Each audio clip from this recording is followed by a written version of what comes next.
Hello bachcho, let's start this question.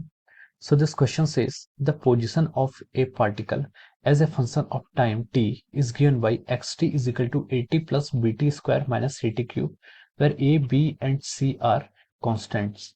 When the particle attains zero acceleration, then its velocity will be. जब particle का acceleration क्या होगा, zero होगा, तब हमें उसकी क्या बतानी है, वेलोसिटी यहाँ पर बतानी है कि उसको उस वक्त पर उसकी वेलोसिटी क्या होगी। ठीक है, तो देखिए बच्चों, इस क्वेश्चन का जो आपका की कॉन्सेप्ट है, इस क्वेश्चन का की कॉन्सेप्ट आप क्या लिख सकते हैं। देखिए, आपको position as a function of time question में गिवन है। ठीक है, position as a function of time question में गिवन है, और आपसे पूछा गया कि when the particle attains zero acceleration, जब उसका एक्सेलरेशन जीरो हो जाता है तो उसका हमें वेलोसिटी फाइंड आउट करनी है। ठीक है, तो देखिए हमें यहाँ पर क्या करना है, एक्सेलरेशन और वेलोसिटी को हमें यहाँ पर फाइंड आउट करना है बेसिकली। ठीक है, तो इसका की कॉन्सेप्ट हम लिख सकते हैं वेलोसिटी एंड एक्सेलरेशन कैलकुलेशन। ठीक है, velocity and acceleration calculation on the, हम यहाँ पर क्या करेंगे, कैलकुलस का यूज करके हम एक्सेलरेशन और वेलोसिटी फाइंड आउट करेंगे, क्योंकि हमें यहाँ पर टाइम का फंक्शन दिया हुआ है। ठीक है, तो चलिए अब हम इस क्वेश्चन को स्टार्ट करते हैं। देखिए, पोजीशन ऑफ ए पार्टिकल का जो पोजीशन का फंक्शन दिया है एक्स टी, वो हमें क्या गिवन है, A T plus B T का square minus of our C T cube. ठीक है, वहां पर A B and C are the constant. When the particle attains zero acceleration, then its velocity will be। तो देखिए, हम पहले तो ये फाइंड आउट करते हैं इसकी वेलोसिटी क्या होगी। देखिए, वेलोसिटी को हम कैसे डिफाइन करते हैं, D x function of time divide by T. ठीक है, time rate of change of position is called our velocity. ठीक है, तो देखिए उसको टी से डिफरेंशिएट करेंगे तो देखिए ए आपका कांस्टेंट है, बाहर आ जाएगा, D T by D T one हो जाएगा, तो उसका डिफरेंशिएशन इतना आ जाएगा, B times D by D T of our T square, B constant है तो हमने कांस्टेंट सीधे बाहर आ जाता है डिफरेंशिएशन से भी इंटीग्रेशन से भी, C into D by D T of our T cube. ठीक है, अब इसको फर्दर आगे सॉल्व कीजिए, ये कितना जाएगा, ए प्लस टी स्क्वायर का डी बाई डी टी कितना होगा आपका, टू टाइम्स टी होगा। ठीक है, इसको हम क्या लिख सकते हैं, टू बी टी आ जाएगा, माइनस सी आपका ऐसे रहेगा, D by D T of T cube कितना हो जाएगा आपका, थ्री टी स्क्वायर हो जाएगा, तो थ्री को मैं आगे ला गया, थ्री टी स्क्वायर आपका कैसे आ गया। So this is the velocity, ये आपका किसका आ गया, वेलोसिटी का expression, make it equation number one. अब आपको क्या फाइंड आउट करना है, एक्सीलरेशन।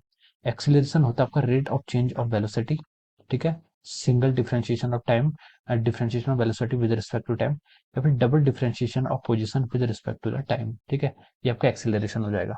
अब हम इसको, जो आपका एक्सप्रेशन बी का है, इसको एक बार और डिफरेंशिएट करते हैं, तो इसको हम क्या लिखेंगे, देखिए D by D T of A plus two B T minus three C T का स्क्वायर। चलिए इसको सॉल्व करते हैं।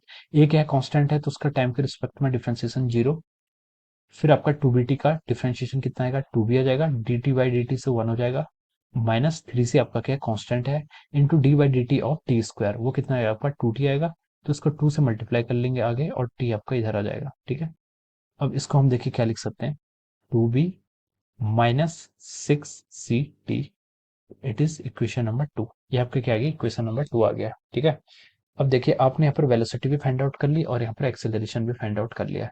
तो उसने पूछा कि when the particle attains zero acceleration, जब पार्टिकल का एक्सेलरेशन जीरो होगा, पार्टिकल का एक्सेलरेशन जीरो कब होगा, तो हम इसके लिए इक्वेशन सेकंड को जीरो के इक्वल पुट कर लेते हैं। When acceleration is equal to zero, हम यहाँ से लिख सकते हैं आपका two B minus six C T आपका जीरो के इक्वल होगा। तो हम यहाँ से वो टाइम फाइंड आउट करते हैं, तो टाइम आपका देखा कितना हो जाएगा, two B divide by six C हो जाएगा, और उससे हम लिख सकते हैं बी बाई थ्री सी। तो जब आपका time B by three C होगा तब आपका एक्सेलरेशन जीरो होगा।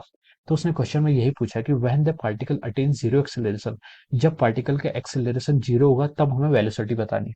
तो पार्टिकल का एक्सेलरेशन तो बी बाई थ्री से टाइम पे जीरो हुआ है, तो इसको हम इक्वेशन थर्ड मान लीजिए, और यही इक्वेशन से आपको वेलोसिटी वाली इक्वेशन यानी कि इक्वेशन फर्स्ट में पुट कर लीजिए और आपको आंसर मिल जाएगा। ठीक है, अब हम इसको पुट करेंगे, यहाँ पर इस साइड से स्टार्ट करता हूँ, पुटिंग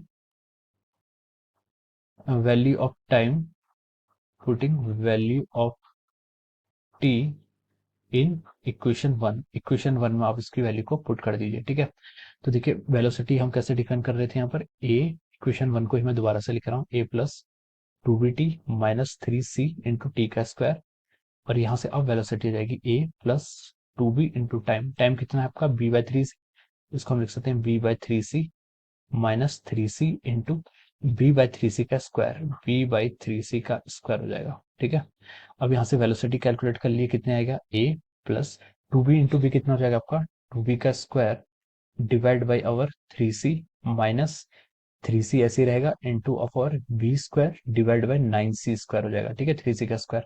तो देखिए फाइनल आंसर मैं यहाँ लिख लेता हूँ ए, और यहाँ से आएगा आपका देखिए 2b स्क्वायर। चलिए लिख लेते हैं इसको, 2b square divide by 3c minus कितना हो जाएगा, देखिए यहाँ से c से आपका एक c नीचे कैंसिल हो जाएगा, तो हम इसको लिख सकते हैं b डिवाइड बाई 3c।